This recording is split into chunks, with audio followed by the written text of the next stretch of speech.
My hearty congratulations to the team for organizing this conference on Subaltern Studies. And I thank Dr. Mahalakshmi ma'am for giving me this opportunity to be a part of this conference. With this, I think we would get into the second technical session.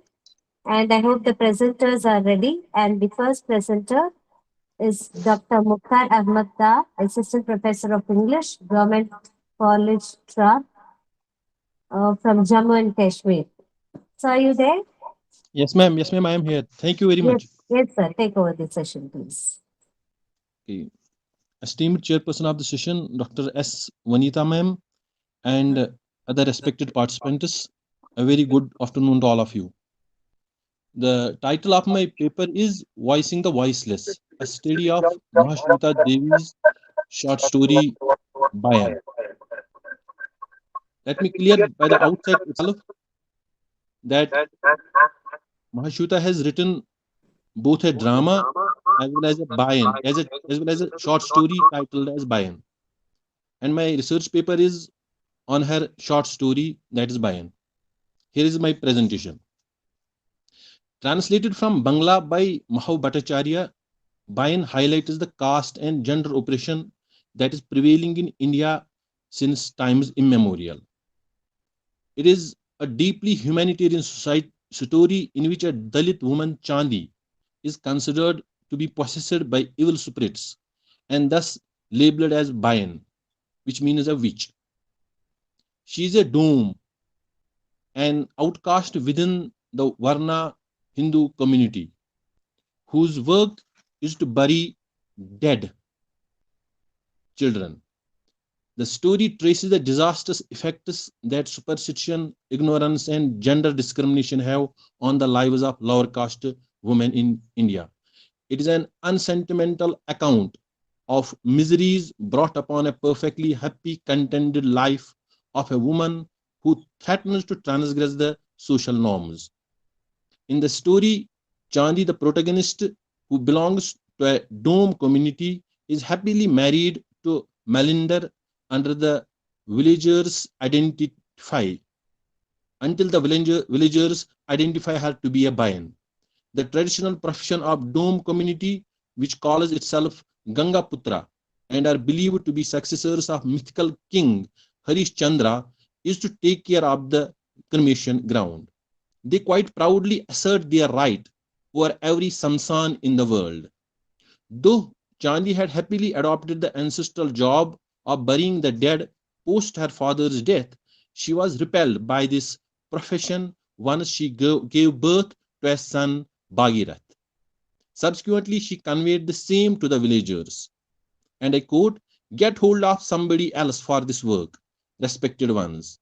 Since Chandi belongs to a lower caste, she doesn't have the luxury of changing her profession and is bound to continue her abominable job no matter whether she likes it or not. That is why the upper caste villagers don't pay any heed to her appeal. Instead of respecting her sentiments and allowing her to discontinue her repelling job, they declare her Bayan. Mahashweta Devi here condemns this attitude of higher caste Hindu villagers who are at once superstitious and tyrannical.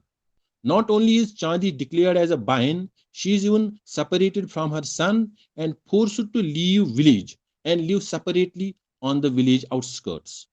She is reduced to a subaltern within subaltern because of her gender.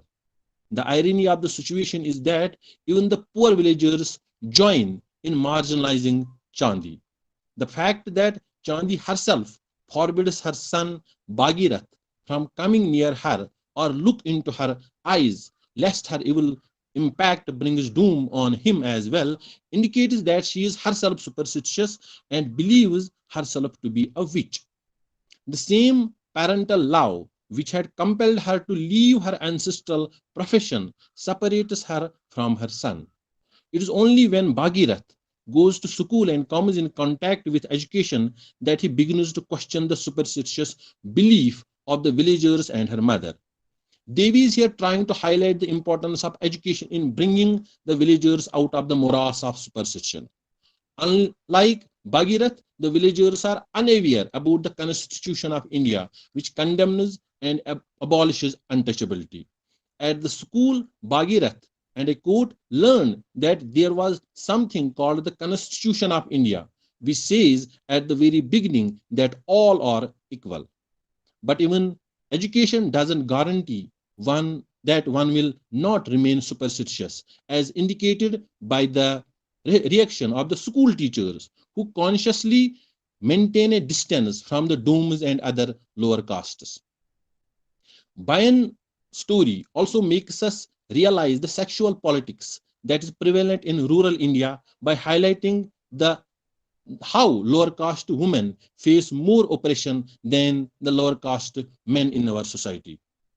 In the Indian socio-cultural setup, a male is never declared a Bayan. It is always a female.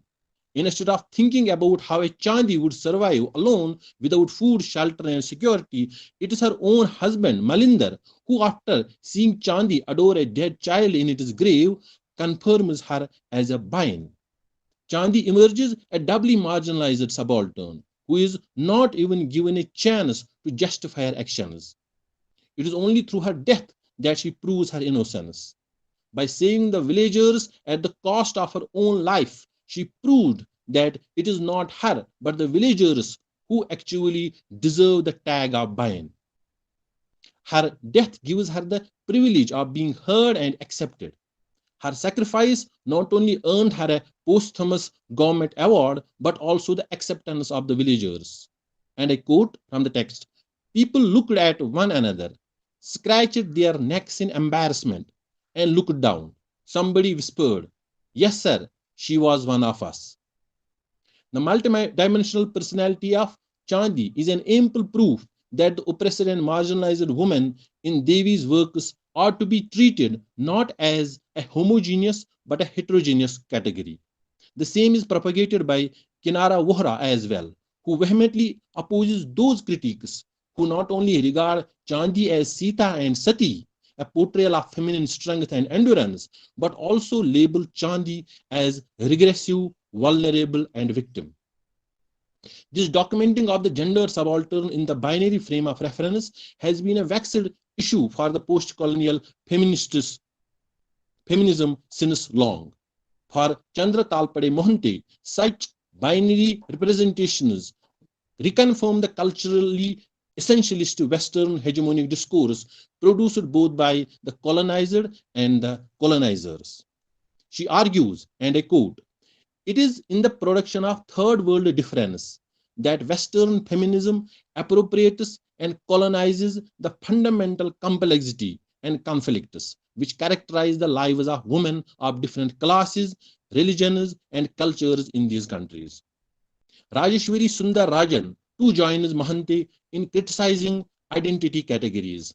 She doesn't buy the claims of academia regarding their recovery or reproduction of those historical and literary documents in which the voice of the gendered subaltern and their resistance is assumed to be faithfully represented. This claim, according to her, amounts to critical ventriloquism of subaltern and gendered voices. She believes that, however ubiquitous the post-colonial may be in contemporary critical discourse and however cosmopolitanitous resonances, it is nonetheless references a specific historical identity, politics, and method. Instead of hearing subjectivity and resistance speaking for them, she insists she must be read and insists on installing in the space vacated at the center of history, society, and politics a resisting subject, one who will be capable of agency and enabling selfhood, while at the same time acknowledging the politics of difference. Such views make us sensitive about the divergent and fractured psychic identity of gender. Although Chandi's plight makes us realize the helplessness of a gendered subaltern, her survival and ultimate triumph over all orders render claims of power and control, discipline and punishment doubtful. She emerges as a nurturing mother, a resilient rebellion, who, despite all the oppression and marginalization, remains loyal to her conscience.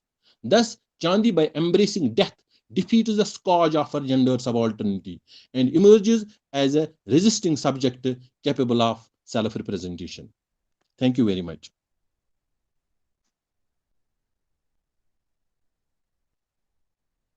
This was my presentation. What do you, ma'am? Thank you, sir. Thank you. You have brought in how sexual politics, superstition, and double marginalization still exist. And let us hope that the society will look into it and will march ahead of all these. Thank you, sir. Thank you very much, ma'am. And I would like to invite the next presenter, Dr. Pallavi Bharadwaj, Assistant Professor of English, International Center for Distance Education and Open Learning, Himachal Pradesh University. Dr. Pallavi, are you there? Thank you, ma'am. Yes, Ma'am, ma'am. I'm You could here. go ahead. Uh, Good afternoon, Revered Chairperson and Galaxy of Intellectuals. I, Dr. Pallavi Bharadwaj from Himachal Pradesh University, is here to present my paper titled Mulk Raj Anand's Untouchable, A Tale of Distress and Disgrace. So, with the kind permission of the chair, I'm presenting my paper. Quote, what are we having this liberty for? We are having this liberty to reform our social system, which is full of inequality, discrimination, and other things which conflict with our fundamental rights. Unquote. Well said by Dr. Bhimrao Ambedkar that Dalit connotes masses subjugated and browbeaten economically, communally, and ethically for the sake of religion and creed. Dalit writers, however, anticipate that this oppressed faction will undeniably fetch revolution to this nation. History demonstrates the existence of social divisions based on caste, class, and gender in Indian society.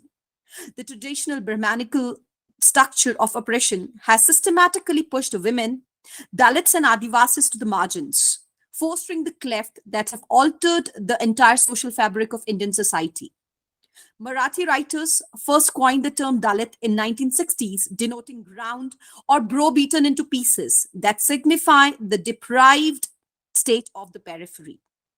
The Hindu society traditionally is divided into four groups that are Brahmins, the scholars or the priestly class, Kshatriyas, the warriors or the rulers, Vaishyas, the business community, and Shudras, the untouchables. The inherited caste system resulted in the exploitation of Shudras, community that has been assigned menial tasks of cleaning toilets, removing the skin of dead animals, and other errands that the other three castes considered inhuman or filthy since time immemorial. The upper class has oppressed Dalits economically, socially, and politically for a longer period of time. Despite Article 17 of the Indian Constitution that mentions the abolition of untouchability, stating any form of untouchability is a criminal offense in India. Yet it is ironic that this article is only followed in letter and not in spirit. Conversely, the voice to the sufferings of the minority was given by Madara Chennai, a cobbler saint who lived in the 11th century and expressed his thoughts mightily during the Western Chalukya's rule. He was the first Dalit author who connected with the cause and stood for the upliftment of the Trojan race.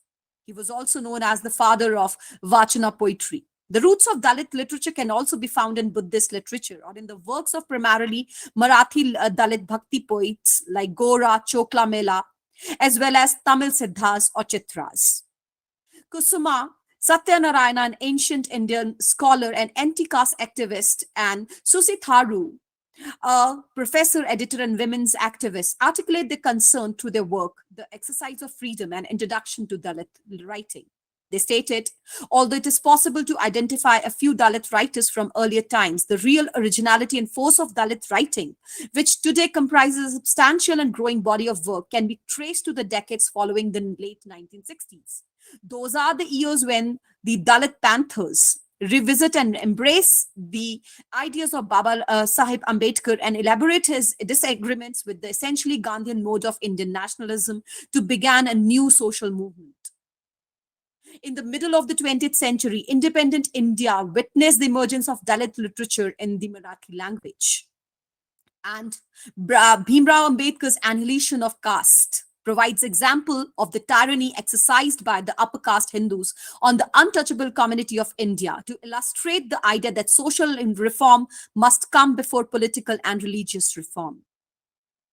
In 1958, the term Dalit literature was used at the first conference of Maharashtra Dalit Sahitya Sangha in Mumbai, and therein it gained popularity.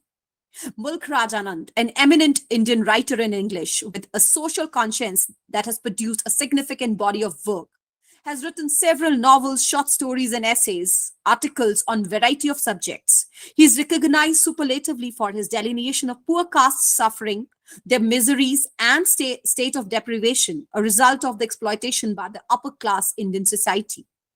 Religious hypocrisy, the feudal system, the East-West encounter, the role of women in society, superstitions, poverty, hunger, exploitation are among his recurring themes. The Quran paper entirely focuses on his novel Untouchable, unveiling the pains of Dalits.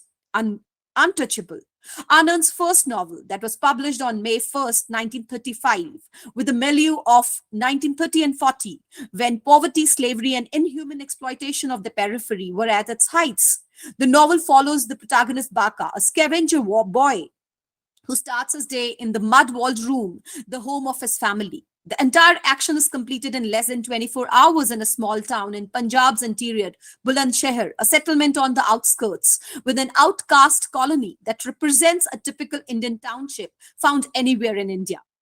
Baka resides with his brother Raka, sister Sohini, and father Lakha, who serves as the supervisor of the town's sweepers. Their home is situated in the outcasts colony, a group of dilapidated structures tainted by dirt, the stench of dead animals, the dung of the animals that makeshift it an uncongenial place to live in. Scavengers, leather workers, washermen, barbers, water bearers, grass cutters, and other outcasts from Hindu society lived in the colony. Irony runs here. It is found that, in fact, the castes helping to clean the town are destined to live in squalor. Born and raised in utter poverty, the protagonist's desperation and miserable situation force him to open the doors to a confrontation with the reality of romantic illusions about human lives. The inhabitants were forced to manage their own food under the centuries-old colonial yoke of misery and vice, which was created through the exploitation of colonial rulers and Indian elites who perpetually robs them of their human values and the dignity of their labor. The pathetic correlation of the untouchables is reflected in Baka. He stands in for all of the sweepers who are destined to have a worse life than slaves. Baka began working as a toilet sweeper when he was 6 years old, work which he despises but has no choice. He in fact wants to study and acquaints his father about his desire, but the question stands erect is that who will teach the son of a toilet cleaner? He witnesses a psychological transition from innocence to experience, facing identity crisis. He feels superior to his fellow outcasts because of the white man's adoration and kindness towards him. His superiority complex is visible in his demeanor and appearance, living in a clean and leading a well-bred life unlike other scavengers. He stands out from his fellow outcasts because of his intelligence, sensitivity, and air of dignity. Even Charat Singh, a member of high caste, considered Baka as a gentleman who remains neat and tidy, though he belongs to the low caste. But a string of events that take place in a single day interfere with his efforts to act like a gentleman, endures suffering for no fault of his own. He realizes who he really is after getting slapped by a high caste Brahmin for profaning him with his touch. Even though Baka saved the life of an upper caste child from an accident and carries him to his house in his arms, he's met with criticism rather than gratitude. The child's unappreciative mother yells at him for damaging her home and hurting her son. Resultantly, he's treated inhumanely by everyone around. Inhumanity reaches at its climax when a lady throws a thin slice of bread at him from the roof of her house. He is ashamed of himself for picking up the bread from the street. He is a scapegoat for the rigid caste system as injustice is inflicted upon him, thus turning him into a rebellion. Excessive abuse and insult and the sexual abuse of his sister turns him violent, and in response he acts aggressively. The crowd is alarmed by the sweeper's enormous stride towards the temple, but his inherited serfdom hinders his spontaneous uprising, making him helpless and trapped in the shackles of the caste system. Sohini, his sister, when goes to the well to fetch water for her quenched brother Baka, is attacked by members of the upper caste. and treated with contempt. She is aware of her brother's thirst and weariness, yet has to wait a long time before she can collect water because untouchables don't have a well. Gulabo, a caste supervisor, not only abuses her but tries to hit her and witnesses humiliation until one of the Hindus, Pandit Kalinath, fetches her water. Her character serves as the best vehicle for expressing the theme of exploitation, a prime example of the caste abuse in addition to sexual exploitation. Sohini cries deafeningly to shield herself, and Pandit, in turn to save his skin, cried out the best suited words: polluted, polluted. The hypocrisy and lust of the alleged priest Pandit Kalinath, who believes that untouchable people contaminate water and his body through their physical contact, have been expertly portrayed by Mulkraj Anand, as he has no problem having strong sexual desires for an untouchable like Sohini. On the other hand, Baka feels excruciating pain because he was powerless to help his sister and was forced to watch the injustice helplessly. As people turned toward lustfulness because of his sister's beauty, he frantically went home and informs his father about his vulnerability to intervene and impede the injustice. Compared to Laka's submission to the existing system, Baka's idea of revenge becomes significant. Baka wishes to protest, but he who cleans people's filth becomes aware of the filth around him. He realizes that he's surrounded by meek, humble people who have accepted exploitation as their fate. His father tries to calm him down by pointing out that such exploitation is not uncommon in their caste. Sohini's sister also tries to console him by asking him to accept it as part of their fate. His inability to revolt should be viewed as a result of thousands of years of oppression of outcasts. His submission to superiors who exploits him as a result of his inherited slavery. The purported steward of Hindu religion and culture comes across as a surplus. Despite being a priest, he lacks the true spiritual power. Most Indian villages have a tradition of converting low-class caste girls into devdasis. The priests use the girls to marry the Almighty in order to fructify their sexual yearnings. Those who firmly believe that the touch of an outcast defiles them do not become defiled when they sleep with untouchable women. The narrator aims to emphasize that even the untouchables are people, though patience is the badge of the low caste, but human endurance has a limit. The protagonist cannot revolt against exploitation because he is aware of the abject humility in the blood of the untouchables. He neither revolts nor flees. The intent is thus to empathize with the pain of an untouchable who is exploited by the upper caste with no fault of his own. P.K. Rajan, an Indian author, through his phenomenal work, Studies in Mulkraj Anand, avers that it is the individual's quest for freedom in a social system of ruthless exploitation.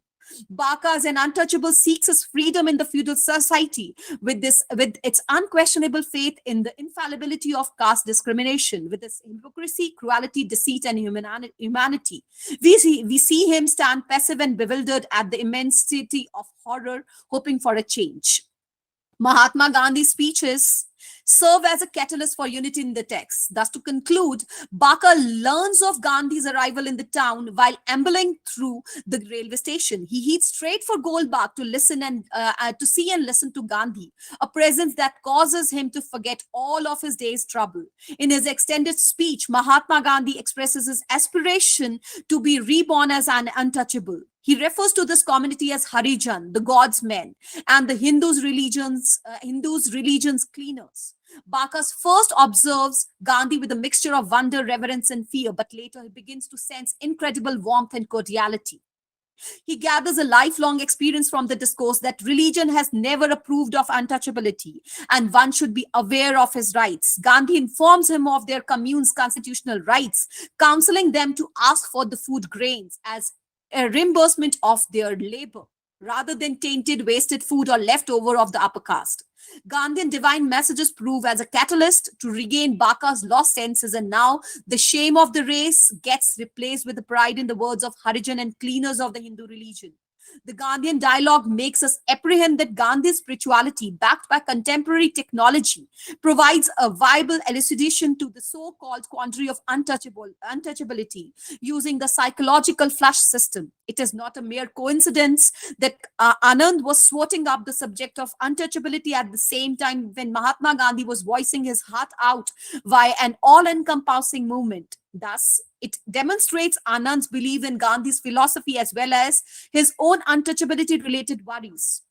He's on his voyage to eradicate discrimination lucratively that illustrates the fallacy of the idea of caste superiority by depicting the events of one day in the life of an untouchable scavenger, accordingly crafting Untouchable as a historic document that bloomed out of his pragmatic vision and contemplation. Thank you so much. Thank you, Over Dr. to you, Pallavi. ma'am. It was a crystal clear presentation, and thank you for unveiling the pain of the marginalized through Murthy and teachability. With this, we'll move on to the next presenter, Dr. Shahid Ahmed, Assistant Professor of English, Gandhi Faisal College, UP.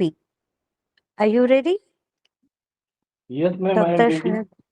Yes, sir. Am Please I go ahead. audible? Thank you very much, ma'am.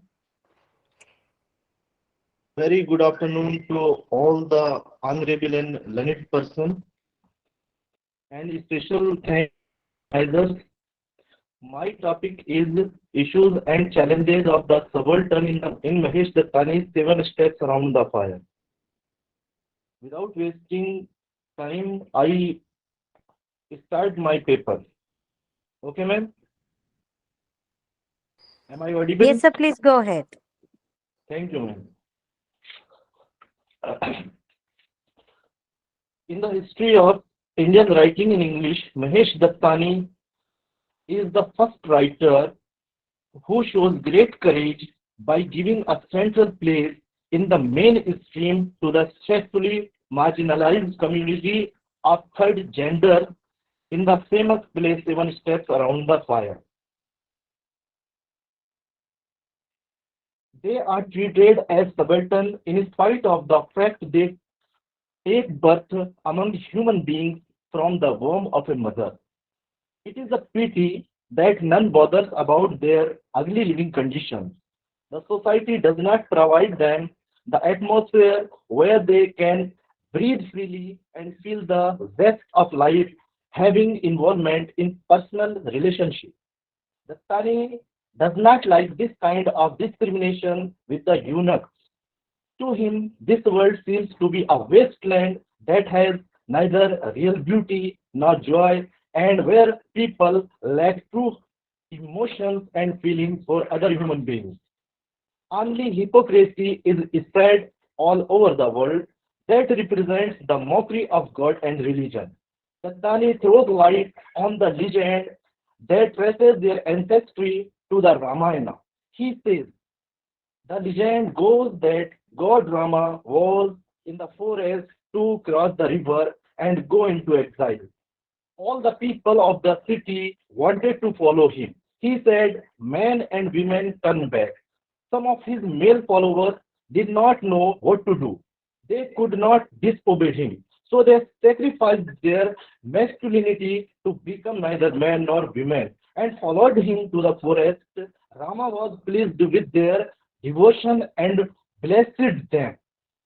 It is really very much shocking that people worship Lord Rama but ignore the third gender. The, play, the playwright does his best to find a solid solution for their helplessness to fulfill the sex assigned roles which confirm them the subaltern. He seems to be mocking at the hollowness of human world where a eunuch who is sexually handicapped cannot pass the normal course of life and is humiliated and insulted for the third gender. No one can deny from this reality that they do not do great struggle for social identity and existence. And this identity crisis becomes an unsolved issue of their lives.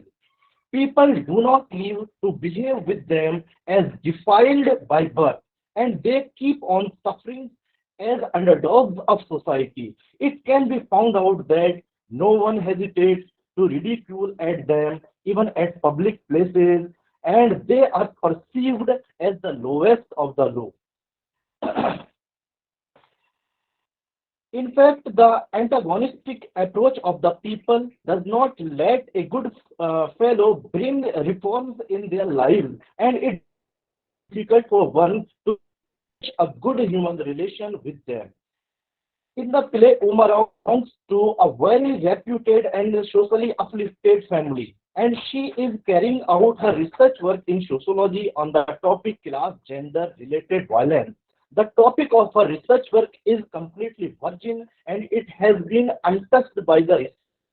Although the topic is new and has also a great relevance in the present scenario, everyone who comes to know about this topic raises the banners of revolt against it. Umarov herself in a great dilemma. She says, I am wondering whether I could leave out the case study on the Hijraz. Well, it all seems a little two-sided, and I find it more and more difficult to do a thorough research. If my family throws me out, I hope the doctorate will come into handy. So of Umarov wants her not to have any kind of sympathy with the Hijras. He opines that they are the worst evil on earth and one should avoid them as much as one can. He raises questions at their existence. He says, look, it is one thing that I allow you to go through these cases for your thesis, but don't feel any compassion for them. They will take advantage. If you go through the play, you will come to know that even a constable who himself too belongs to the category of the subaltern does not approve the case study of the third gender. When Umarov goes to the prison to meet Anarkali and addresses her as she, Manswami, antagonistic feelings for the eunuchs come out spontaneously. It is worth noting that he is not ready to accept the identity of Anarkali as a person, and in his own way, he tries to correct Umarov by using it for a hijra. He says, she, of course, it will talk to you. We will beat it up if it doesn't. In fact, his views about the eunuchs represent the people's views in general. He hates them so much that he asks Umarov to change her research topic. According to him, the idea of doing PhD on the topic related to the case study of the Hijras is only a waste of time. He never realizes that he is an ordinary constable who has no knowledge of a research work. Still, he says, there are so many cases, all murder cases, man killing wife, wife killing man's lover, brother killing brother, and that shelf is full of dowry cases. Umarov is shocked very much at the dehumanized behavior of Manswami with a helpless Hijra. The word, I will come inside and beat you up, you worthless pig, beat it, kick the Hijra, bears a clear evidence of the abuses and violence meted out to the third gender. This kind of cruelty of the nature brings the guardian of law into questions that they become perpetrators of horrific crime against the his law. Am I audible, ma'am? Yes, sir. Yes, yes. None but an honest man will pooh-pooh at the brutality of so-called civilized people who got Kamala murdered mercilessly. It was thrown into a pond after being burned just to avoid the scandal of Subbu's secret wedding with a eunuch. Kamala did not do any serious crime by having 7 steps around the fire, but she had to pay by losing her life. Champa, the head of the Hijra, rightly says, there is no world for a Hijra other than the one we make for ourselves. When Uma Rao rebukes her for not making any effort to save the life of Anarkali, who is innocent, she confesses, we cannot speak. When we want to speak, nobody listens. If we go through the play 7 steps around the fire, we will come to know that even Umarao too belongs to the group of the subaltern. If we compare the life of Umara from that of her husbands, she stands in the queue of marginalized. It can be found out that Suresh has all powers in his hands, as all men do in this male-dominated world. Umarao is as a subordinate to him as most of the women have been. She is completely helpless before him and does not have any courage to correct him even if he is at a fault. Like a very weak and helpless woman, she says to herself, if only I could tell Suresh how wrong about many things. Besides it, she doesn't have freedom to spend money without taking the permission of her husband, who takes all decisions in the family. When Anarkali makes a very humble request to her for financial help, she has an ardent desire to provide that sum for the bail of an innocent eunuch, but she finds herself quite unable. She says, even if I wanted, I could not explain why I am paying your bail. It is worth noting that she is so afraid of her husband that she does not collect that amount from his purse. It is well recognized that we live in a world where a man never accepts his weakness and considers himself superior to a woman. Umaral is forced to go to a gynecologist because she is childless. She tells Suresh, I went to the doctor again. Your mother insisted she takes me. She informs her husband that the doctor checked her up and reported that she was fit to be a mother. She asked her husband that the doctor wants to test him, just a test for your sperm count. But Suresh refuses to go to the doctor for any kind of test. It shows that it is quite impossible for a man to accept his weakness. To conclude, I would share in this way, the Tani seems to be suggesting how society can bring reform in the lives of subaltern as well as marginalized. The only way is to establish a good human relation with them and win their trust. It can be found out that first Anarkali does not respond to Umarao and she is completely reluctant to talk to her on any topic, but Umar's kind behavior enchants her and she becomes sentimental. In fact, one can see the magical effect of Umar's love upon Anarkali, and as a result, she reveals everything from her. She does confessions by saying, Sister, I didn't kill her, she was my sister.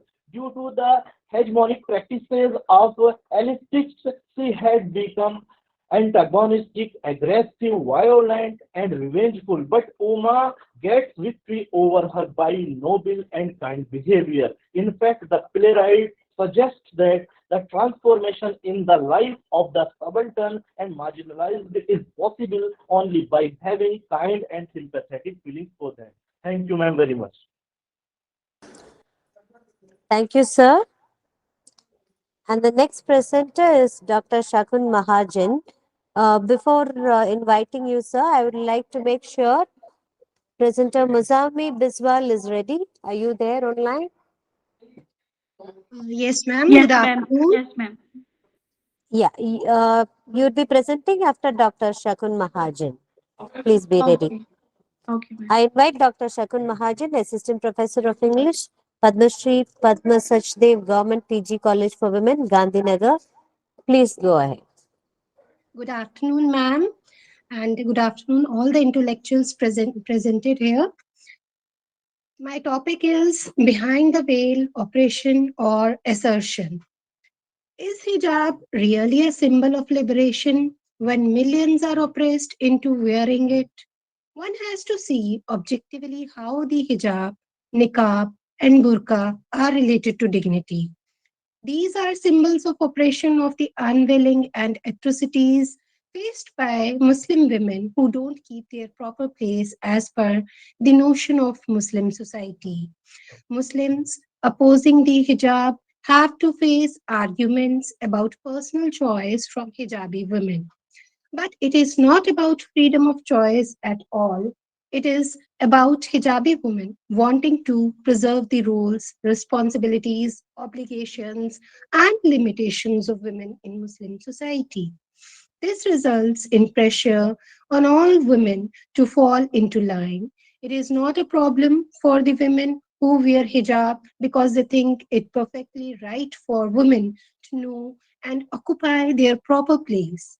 So, the millions of women who are forced into hijab face not just the men who command, but also the women who agree with those men and dress it up as freedom of choice.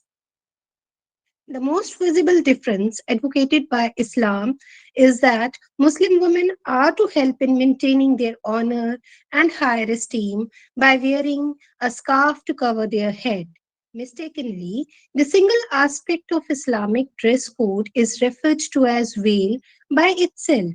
But the veil, but the fact is, veil encompasses male and female interaction in a way that elevates society while promoting the dignity and respect for which humanity aspires.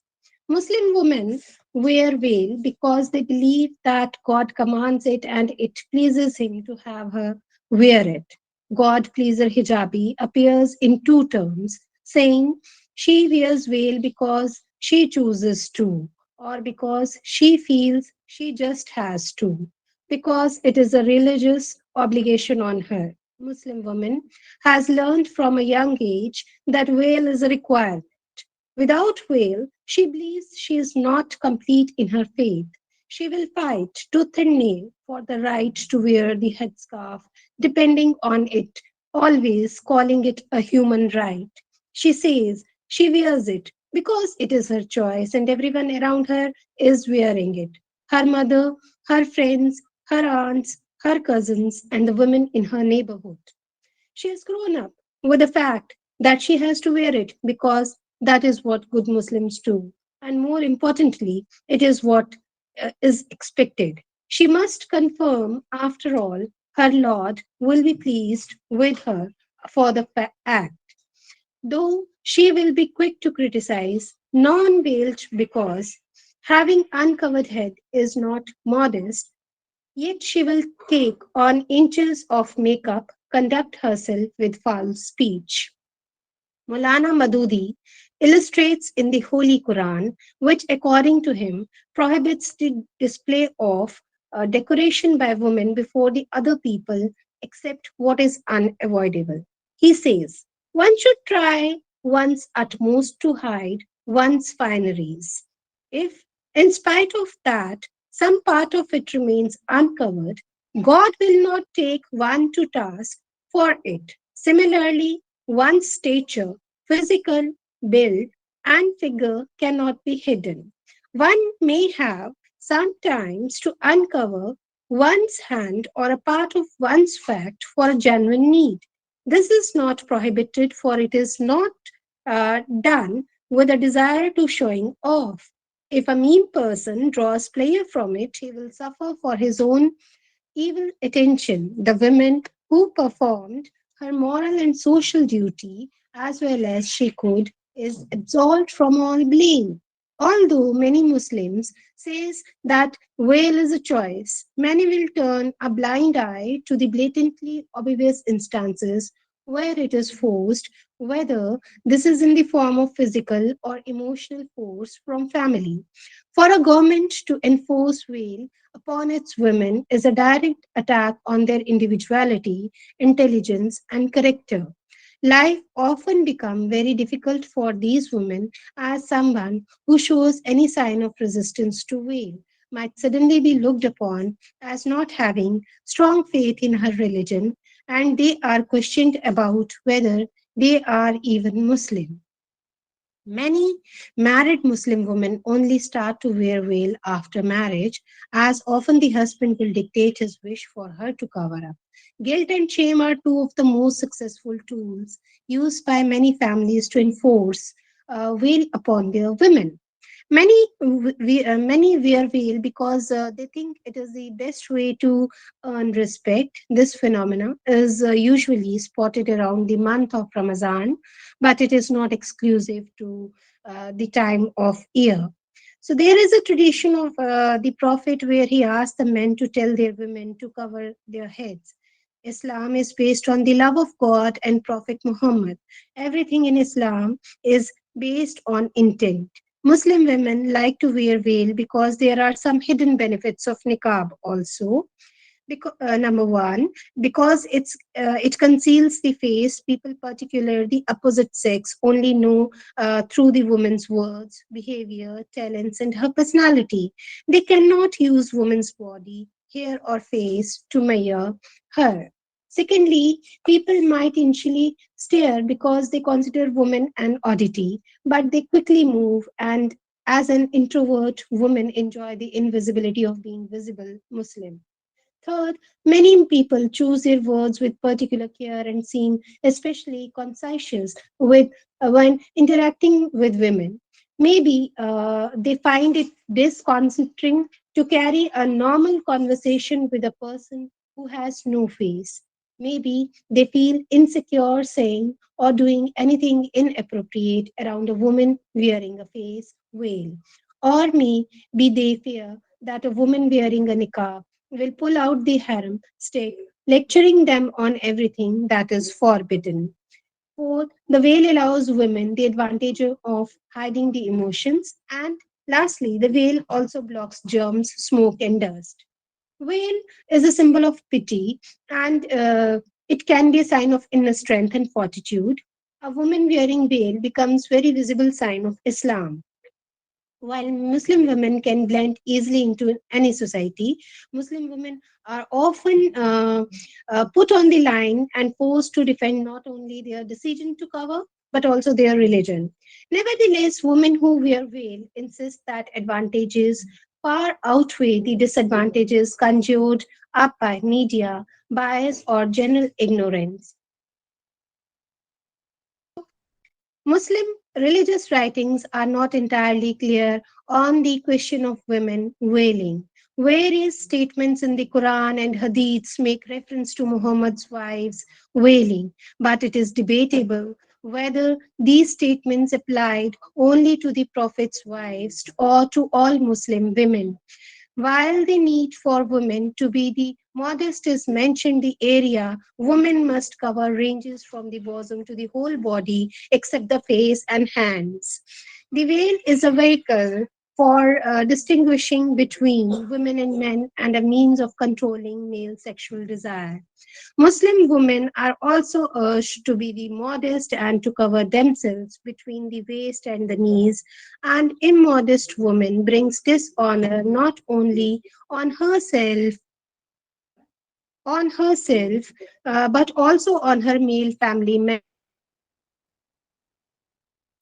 The veil itself, however, predated Islam and was practiced by women of several religions. It was also largely linked to class position. Wealthy women could afford to veil their bodies completely, whereas poor women who had to work either modified their veil or did not wear them at all. The numerous styles of Islamic dress throughout world today reflect local traditions and different interpretations of Islamic requirements. Muslim women in France therefore exhibit a wide range of dress and head coverings. A number of immigrants women practice modesty not by donning traditional dress, but rather by wearing long sleeved shirts and skirts that reach the ankles. Some simply wear brightly colored scarves on their heads, sometimes even allowing hair to show. Others pin unicolor veils tightly around the face, and still others adopt long, flowing Islamic dress and occasionally cover the entire face except for eyes. The girls at the center of the controversy usually wear Western clothing with a veil tied around the face to cover their hair. The veil becomes an important signifier in the politics of gendering. Fatima Marnisi points out the concept of veil is three-dimensional in Islamic jurisprudence. The first dimension, if visual, that is to physically hide from sight. The second dimension, or to spatial, to mark the boundary or to separate. The third is ethnical, which belongs to the realms of forbidden. Fatima Marnisi quotes several examples from the Holy Quran to prove there is a strongly negative connotation attached to the concept of veiling. Started chapter 24, verse 234 as, and they say, our hearts are protected from that into which those, O Muhammad, callest us, and in our ears there is a deafness, and between us there is a veil. The ceremony of veiling requires a woman to dress up as bride and then wear a veil over her bridal dress. This symbolically suggests a dichotomous strand in identity of nation, the symbolism inherent in dressing up as a bride and wearing a veil over it suggests a split in identity formation wherein femininity and matrimony are controlled by means of male interpretation of Islamic jurisprudence. Muslim women don't veil with the function of distinguishing themselves from non Muslims, reminding them of their Islamic faith, and concealing them from the public view of males. In many of the more traditional Muslim societies, women try to remain outside the public sphere of men, devoting themselves to child rearing and taking care of home. The Islamic tradition of veil frees women from being perceived primarily as sexual objects. The veil liberates a woman, Muslim woman, from the insidious oppression. She needs not only concern herself with her hair or makeup before she goes out. Underneath her veil, she can remain as she wishes to. Since a Muslim woman is invisible behind her veil, she can appreciate only for her intellectual qualities. Thus, the importance of her physical appearance becomes subordinate to her intelligence and personality. Non Muslims tend to regard veiling as a sign of women's repression. This is true in highly patriarchal societies like Iran and Saudi Arabia, where women have second class status and are required to cover both head and body when outside the home. But many Muslim women, including most in the US, voluntarily opt to wear the headscarf out of religious commitment. They believe they are following God's wish and reject suggestions that their head covering means they have less autonomy at home or on the job. This is an especially strong sentiment in Muslim countries where people feel that their Islamic identity is threatened by the global spread of a Western culture. For many women in these countries, being authentic means wearing the Islamic headscarf. Other reasons for veiling involve less freedom of choice. Some women, especially in developing countries, say that they put on veil to avoid harassment and stares from men, especially in crowding spaces such as public transportation system. Thank you so much, ma'am. Thank you. Thank you, ma'am. You have brought in how shame and guilt are used and misused in the present day, especially in making women follow certain things. Yes, Thank ma'am. you. It was a good discussion. I have quoted my presentation with the examples of some stories also, because of the time, short Yes, time, yes. I This presentation itself is good. It was clear, ma'am. Thank you. thank you so much, ma'am. Thank you so much. Yes, we move on to the next presenter, Musawmi Biswal. Dr. Yeah, Musawmi Biswal. yes, ma'am. This is Mausumi. Good afternoon, Mostly. ma'am. Okay. Yes, good afternoon, ma'am. Yes, take over. Yeah, go ahead. So today I'll be presenting on the paper entitled Witnessing Domestic Violence, a case study of effects on the child in the short film Samskara. So, what is domestic violence? Domestic violence is defined as violence or fighting in domestic settings such as marriages, cohabitation, or intimate relationships. However, there is a knowledge gap on how domestic violence is interpreted when it happens in families where there are children and how the children are affected in such households. Due to limited studies to confirm the effects of domestic violence on children when this happens, this paper highlights the extent of its impact on children. Very often, when domestic violence occurs, the focus is on the adults involved and not on the children. The study examines the effects of domestic violence when children are exposed in childhood and how they internalize and externalize behaviors in adolescence. Multiple studies agree that in domestic violence, a child can be hurt emotionally or physically when they witness domestic violence. A child may be hurt physically when they try to stop a fight by standing between the adults trying to break up the fight. Recent studies have since highlighted how children can suffer emotionally or be subject to mental abuse through witnessing domestic violence between parents, guardians, or other siblings. The direct signs of domestic domestic violence can be the same as physical, emotional, bullying, and cyberbullying forms of child abuse. Relation between domestic violence exposure and adverse psychosocial outcomes. Every year, an estimated 3.3 million to 10 million children are exposed to domestic violence in their homes. Numerous studies have demonstrated that children exposed to domestic violence and other child abuse are more likely to experience a wide range of adverse psychosocial and behavioral outcomes. Children who witness violence in the home and children who are abused may display many similar psychological effects.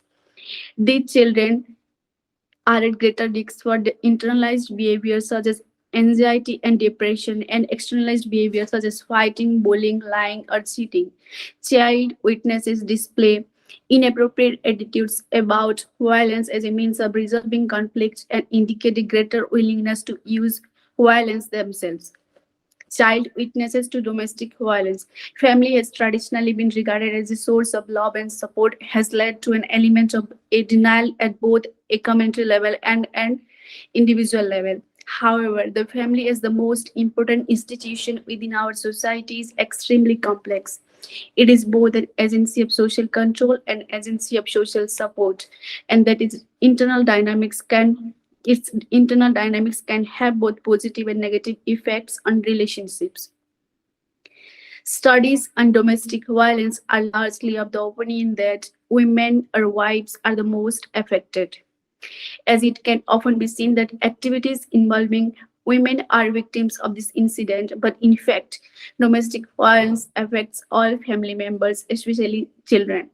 But they always get help after women, and the impact activities on children are less and less widely discussed. Children are valuable for national development, but domestic violence is detrimental to children. It results in them being in a stressful environment where they are usually overcome by anxiety, anger, and fear. Therefore, children are as valuable to domestic violence as their mothers. Exposure to domestic violence in childhood has been linked to a similar set of outcomes, including low esteem, social withdrawal, depression, anxiety, aggression, violence, and delinquency. For this, I have chosen a short film called Samskara. Means impression, that is, an imprint either in one's mind or an object. In psychology, an impression is a subconscious process of forming opinions about new people or the environment. Impression formation is how people perceive others based on several characteristics they see during the initial process. This process occurs more often when individuals act in a certain manner. Such actions are meant to communicate certain personalities or behaviors so that they can induce a likable perception of themselves to other people. The chosen award-winning short film also shows how the impression of his father in the child's behavior or personality is shaped the hero's adult life. Featuring Namit Das and Naman Jain in the lead roles, the film by debut director Sankalp Rawal looks at domestic violence through the suspense thriller's lens. The, the movie on domestic violence depicts the similarity between the hero's childhood and his current life simultaneously via split screen. The film is an exploration of the extent of the effect of abuse and how entrapping childhood trauma can be. The exploration also justifies the title, the cyclical nature of life constituted by an external repeat of internal impressions. It depicts the past and the future simultaneously. It has evocative use of the split screen in recent memory. On one side, we see a second teenager Namanjan who comfort his battered mother moments after shooting his abusive father dead.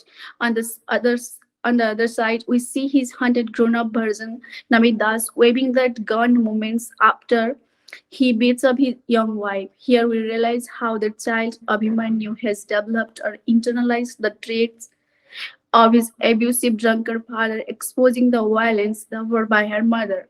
To show the anxiety and fear at a time, the screen has been broken into two mirrors. There are two timelines unfolding at once. The composition of both sequences is designed with impeccable thought and timing. Every beat, every gesture is spiritually synchronized with its counterpart. A gun is hidden, a gun is retrieved. A chair falls, a chair waits. A woman lashes out at a lifeless body, a man lashes out at his dead soul. It's a mother and child embrace, a husband and wife collapse. A character sings a song, the other hums the chorus. Together they form a whole. It shows how memory and life in palindromic harmony. The left side about the boy's courage mirrors the logical left side of the human brain, and the right side about the man's same reflects the artistic right side of the brain. As per my comprehension, reviewing the effects of domestic violence on the child or the adult, Abhimanyu is the second victim of it, which later turns him into an aggressive, violent, and delinquent man. At the end, the careful craft suggests that while heritage is a consequence of history repeating itself, the future is a consequence of history redeeming itself. He has got his father's temper, but he has also got the heart of the boy that saves his mother from the temper. Conclusion. Children's responses to witnessing or experiencing domestic violence between parents vary considerably. No typical reactions emerge, although there is ample evidence that exposure to domestic violence can and often does influence children's behavior detrimentally. It is only by developing a broader definitional and research base for child abuse and domestic violence issues and placing them within the framework of family violence generally that we can hope to direct government policy with corresponding adequate resources in a way which will ensure a better future for children who live with interparental conflict. Thank you, ma'am. Thank you for your presentation on the repercussion of domestic violence. Thank you. Dr. Mahalakshmi, ma'am? Yes, ma'am. I think with this we have come to the end of technical session 2. Yes, ma'am. Yes, ma'am. Yes, ma'am. Yes, ma'am. Yes, ma'am. Thank you so much, ma'am, for Okay, ma'am. spending your Thank you. valuable time with us. Thank you, ma'am. Thank And you once also I again for thank this opportunity. I congratulate once again all the participants and also the organizers. Thank you, ma'am. thank you, ma'am.